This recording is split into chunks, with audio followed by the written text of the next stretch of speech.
বন্ধুরা নমস্কার, যত্ন খুলুঙ্খা।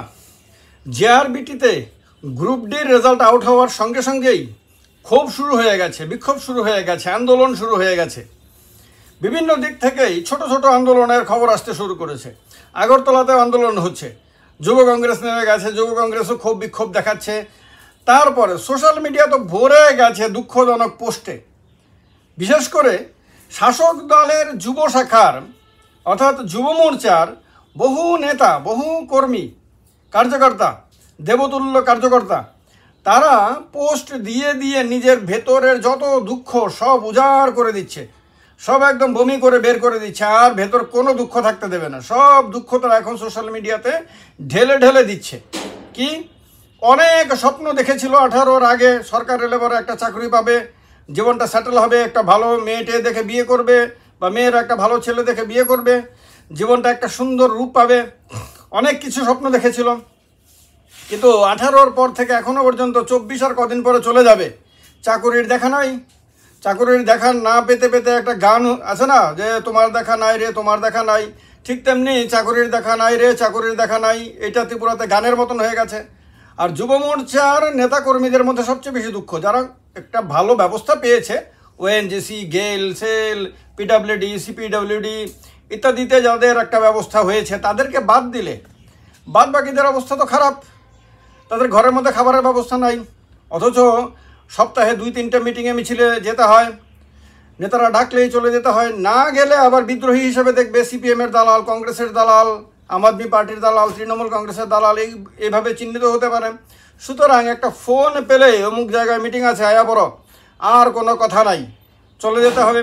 তো এই যে বছরের পর বছর মিটিং মিছিল ইত্যাদি ইত্যাদিতে যাওয়া, নেতাদের বাড়িতে যাওয়া, নেতাদের বিভিন্ন ফরমাস খাটা, তাদেরকে খুশি করার চেষ্টা করা, তাদেরকে মহান, মহানতম, মহানতর যা যা শব্দ প্রয়োগ করে তাদেরকে খুশি করা যায় সব করা, এই সব কিছু করার পরে যখন রেজাল্ট আউট হয়, তখন যখন তারা দেখে যে তাদের ঘরে চাকুরি এলো না, চাকুরি চলে গেল কোনো কোনো ক্ষেত্রে সিপিএমের কারোর ঘরে, কোনো কোনো ক্ষেত্রে কংগ্রেসের কারোর ঘরে, কোনো কোনো ক্ষেত্রে এমন এমন লোকের ঘরে যারা কোনো দিন বিজেপির মিটিংয়ে মিছিলে যায়নি, তাদের ঘরে, তখন যুব মোর্চার ছেলে মেয়েদের ভেতরে এত জ্বালাপোড়া করে, এত কষ্ট হয় যে আমরা দলটাকে ক্ষমতায় আনলাম, আমরা দলের জন্য সব কিছু করলাম, আমরা সারাদিন দলের জন্য বাকি সমস্ত কাজকর্ম ফেলে রেখে, লেখাপড়া না করে, তারপরে নিজের চেহারার শরীরের দিকে লক্ষ্য না রেখে, নিজের কোনো কিছু ঠিক না রেখে দলের জন্য সময় দিই। তারপরে চাকুরি পাবে সিপিএমের লোক, চাকুরি পাবে কংগ্রেসের লোক, চাকুরি পাবে অন্য কেউ লোক যারা আমাদের সঙ্গে কোনো দিন আসেনি, আমাদেরকে ব্যঙ্গ বিদ্রুপ করতো। এই জিনিসটা তাদের খুব কষ্ট দিচ্ছে। আর এমনিতেও চাকুরির সংকট তো তারা দেখছেই, যে গত 10 বছর ধরে সারা ভারতবর্ষে চাকুরির না হওয়াটা একটা বড় সংকট, একটা বড় ইস্যু হয়ে গেছে, সারা ভারতবর্ষে চাকুরির ইস্যু। আর ত্রিপুরার মতন রাজ্যে চাকুরিটাকেই সব মনে করে মানুষ, আর চাকুরি বলতেও একমাত্র সরকারি চাকুরি। আর এইটাকে বামপন্থীরা দীর্ঘদিন ধরে কাজে লাগিয়ে তারা সারা বছরে একটু একটু করে চাকুরি দিত, সারা বছরে যুবক যুবতীদেরকে আশা দিয়ে রাখতো, স্বপ্ন দেখাতো, তোমার ব্যাপারটা দেখছি আমরা, একটু পার্টি অফিসে আসো, একটু পার্টির মিটিংয়ে আসো, মিছিলে আসো, পার্টির সঙ্গে যুক্ত থাকো, নেতাদের বাড়ি ঘরে আসা যাওয়া করো, এরকমভাবে তারা যুক্ত রাখতো সারা বছর ধরে। ফলে সারা বছর ধরে একটা রঙিন স্বপ্ন দেখে দেখে বহু যুবক যুবতী তাদের জীবনের প্রায় সবটা সময় নষ্ট করে দিয়েছে। তারা ওভারেজ হয়ে গেছে, ওভারেজ হয়ে যাওয়ার পরে পার্টির কাছে আর তাদের ভ্যালু নেই, কারণ তখন তো বুড়ো হয়ে গেছে, কোনো কোয়ালিটিও ডেভেলপ করেনি, আর হাতেও টাকা পয়সা নাই, ফলে কোনো দিক দিয়ে কিছু নাই, চাকুরিও পেল না, চাকুরির বয়সও নাই, আর তখন তারা হয়ে গেল অপাঙ্ক্তীয়, তাদের আর তখন কোনো ভ্যালু থাকলো না।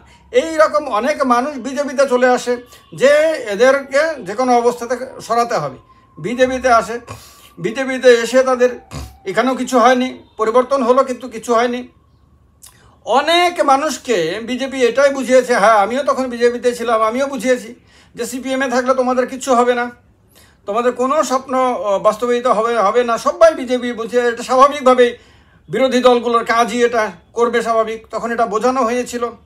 বিজেপিতে এলে বিজেপি যে একটা ভালো পরিবেশ তৈরি করবে এবং সেই পরিবেশে যে সরকারি চাকরি পাওয়ার সম্ভাবনা আছে, অথবা আপনার ব্যবসা ট্যাবসা করেও সুস্থ সবলভাবে জীবনযাপন করা যাবে, সেই স্বপ্নটা কিন্তু পার্টির তরফ থেকে অফিসিয়ালি মানুষকে দেখানো হয়েছিল। কিন্তু সেই স্বপ্নটা যে এই জায়গায় এসে দাঁড়াবে, এটা এখন বিজেপির ছেলেমেয়েরাই কল্পনা করতে পারছে না। ফলে অস্থিরতা তৈরি হচ্ছে সোশ্যাল মিডিয়াতে, যার ফলে ক্ষোভ উগরে উগরে দিচ্ছে। আর বিরোধী দলগুলো, বিরোধী দলের যুবক যুবতীরা এইটাকে সুযোগ মনে করে তারাও ময়দানে নেমে গেছে। আর এখন অনেকে বলতে শুরু করেছে যে যে জোট রাজত্বর কথা বলা হয়, যে জোট রাজত্বে ত্রিপুরা রাজ্যে অন্ধকার নেমে এসেছিল, ত্রিপুরা রাজ্যে মানুষের কোনো নিরাপত্তা ছিল না, এই কথা বলে বলে সিপিএম 25টা বছর ত্রিপুরা রাজ্যে রাজত্ব করেছে কংগ্রেসের ভয় দেখিয়ে, জোট রাজত্বের ভয় দেখিয়ে। সেই জোট রাজত্বে তো হাজার হাজার মানুষকে চাকরি দেওয়া হয়েছিল। সেই জোট রাজত্বে তো পে কমিশন দেওয়া হয়েছিল। সুধীর রঞ্জন মজুমদার যখন মুখ্যমন্ত্রী ছিলেন, সুধীর রঞ্জন মজুমদারকে এই কারণে সরকারি কর্মচারীরা ত্রিপুরা রাজ্যের এখনও মনে রাখে যে তিনি পে কমিশন দিয়েছিলেন, ফলে এক লাফে বেতন অনেক বেড়ে গেছিল, ভাতা অনেক বেড়ে গেছিল। সমীর বর্মনের সরকারের সময়েও ত্রিপুরা রাজ্যে অসংখ্য মানুষ চাকরি পেয়েছিল। বলা হতো যে তখন নেতারা পকেটের মধ্যে, মন্ত্রী এমএলএরা পকেটের মধ্যে চাকরির অফার নিয়ে নিয়ে ঘুরতেন। কারো বাড়িতে নিমন্ত্রণ খেতে গেলে পরে কখনো পাত্রীর হাতে একটা চাকরির অফার ধরিয়ে দিতেন বা পাত্রের হাতে একটা চাকরির অফার ধরিয়ে দিতেন। তারা কারোর বাড়িতে গেলে পরেই মানুষ একটা আশা নিয়ে থাকতো যে মন্ত্রী আসছে বা এমএলএ আসছে, তাহলে একটা চাকরির অফার বাড়িতে বেকার যুবক বা যুবতীর কপালে জুটতে পারে। এরকম একটা তাদের পরিচিত হয়ে গেছিল। সুরজিৎ দত্তের তো সুনামি হয়ে গেছিল এই কারণে যে রামনগরে অনেক মানুষকে চাকরি দিয়েছেন। তাদের মধ্যে আবার অনেকের চাকরি চলেও গেছে। কিন্তু এই চাকরি দেওয়ার কারণে তারা কিন্তু এখনো পর্যন্ত রাজনীতিটা করতে পারছেন। আবার আপনার সিপিএমের যে 25 বছর রাজত্ব, তারা চাকরি দিতে দিতে তারা কি করেছে, তারা তাদের পার্টির লোক দেখে দেখে চাকরি দিত। এটা তাদের বদনাম। যে পার্টির লোকাল কমিটির অফিসে চাকরির তালিকা তৈরি হতো, সেই তালিকাগুলো সরকারি অফিসে যেত, সেই তালিকা দেখে দেখে নাকি চাকরি দেওয়া হতো। এটা তাদের বদনাম হয়ে গেছে। আবার বিভিন্ন অফিসগুলোতে তারা প্রয়োজনের অতিরিক্ত লোক নিয়োগ করে সেখানে অফিসগুলোকে, মানে কর্মচারীরা একটা বোঝা হয়ে যেত। সরকারের বাজেটের অধিকাংশ টাকা সেখানে এই সরকারি কর্মচারীদেরকে বেতন দিতে দিতে শেষ হয়ে যেত। এটাও তাদের বিরুদ্ধে একটা বদনাম হয়ে গেছিল। কিন্তু বর্তমানে যে 6 বছর 6.5 বছর ধরে যে সরকার রাজ্যে চলছে, সেই সরকারের বদনামটা আবার অন্য কারণে হচ্ছে যে চাকুরির ব্যবস্থা নাই। চাকুরির সমস্ত জায়গাগুলোকে বন্ধ করে দেওয়া হচ্ছে। বেকার যুবক যুবতীরা পাগলের মতো ঘুরে বেড়াচ্ছে, কিন্তু তারা শুধু প্রত্যেক দিন পত্রিকা দেখছে যে পত্রিকার মধ্যে চাকুরির কোনো বিজ্ঞাপন আসে কিনা। চাকুরির বিজ্ঞাপন আসা প্রায় বন্ধ হয়ে গেছে। আর যেগুলো আসছে দেখা যাচ্ছে যে জেআরবিটির গ্রুপ ডির আপনার পরীক্ষা নেওয়ার পরে 3 বছর অপেক্ষা করতে হয়েছে, কেউ বলছে আর একটু বেশি সময় অপেক্ষা করতে হয়েছে। অনেকে মনে করছে যে এই লম্বা সময় অপেক্ষা করা মানে হলো এদেরকে এতদিন আর বেতন দেওয়ার দরকার লাগলো না, ফলে সরকারের পয়সা অনেক কমে, মানে খরচটা বেঁচে গেল। তো এইভাবে করে করে যুবক যুবতীরা অন্যভাবে আবার ক্ষতিগ্রস্ত হচ্ছে এবং তারা ক্ষুব্ধ হচ্ছে। এখন কথা হলো যে বিজেপি কি পারবে এই যে ক্ষোভটা, এই যে দুঃখ যন্ত্রণা বেদনা, এটাকে সামাল দিতে? সিপিএম সামাল দিতে পারেনি। সিপিএম একটা সংগঠিত শক্তি। সিপিএমের সংগঠনের ধারে কাছে কংগ্রেস, বিজেপি এরা কেউ নাই।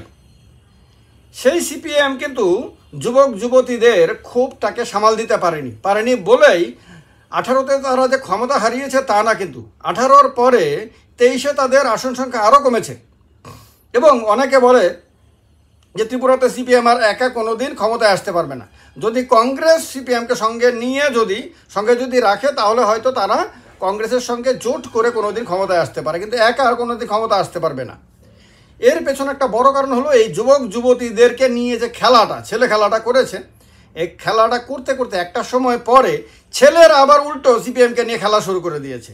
এই যুবকদের খেলার শিকার হয়ে এখন সিপিএম এত দুর্বল হয়ে গেছে যে সিপিএমের যে কোনো মিটিং মিছিলে শুধু বৃদ্ধদেরকে দেখা যায়, কম বয়সের ছেলে মেয়েদেরকে কিন্তু দেখা যায় না। এখন তারা বুঝতে পারছেন, কিন্তু বুঝতে পারলেও আর তাদের কিছু করার নাই, সময় হারিয়ে গেছে। তো এই অবস্থাতে প্রশ্ন হলো যে বিজেপি কি পারবে যে এইভাবে 23-এ তো দেখা গেছে 23-এ বিধানসভা নির্বাচনে আসন সংখ্যা কমেছে, ভোটের পরিমাণ অনেক কমেছে, সব কিছু কমেছে, কোনোভাবে সরকারটা টিকে গেছে। এই রকম ভাবে চলতে থাকলে 28-এ কি হবে? 28-এর আগে যদি মধ্যবর্তী নির্বাচন হয় তাহলে কি হবে? সেই ক্ষেত্রে কি এই যে যুব মোর্চার ছেলে মেয়েরা আছে তাদেরকেই কি সঙ্গে রাখা যাবে, সম্ভব হবে? তাদেরকে কি বাবা শোনা করে বোঝানো সম্ভব হবে? এই প্রশ্ন রাখলাম আপনাদের সবার সামনে। যদি আপনাদের কাছে উত্তর থাকে জানাবেন কমেন্ট বক্সে কমেন্ট করে। ভিডিওটা আপনাদের জীবনে প্রয়োজনীয় মনে হলে কমেন্ট করবেন, লাইক করবেন এবং শেয়ার করবেন। আর এই চ্যানেলটিকে, ত্রিপুরা পলিটিক্যাল শো, এই চ্যানেলটিকে যদি সাবস্ক্রাইব না করেন তাহলে এরকম আলোচনা পাবেন না, অন্য কোথাও তো পাবেন না, গ্যারান্টি দিয়ে বলছি। তো সুতরাং সাবস্ক্রাইব করে নেবেন চ্যানেলটিকে। ভালো থাকবেন। যত্ন খুলুম খা।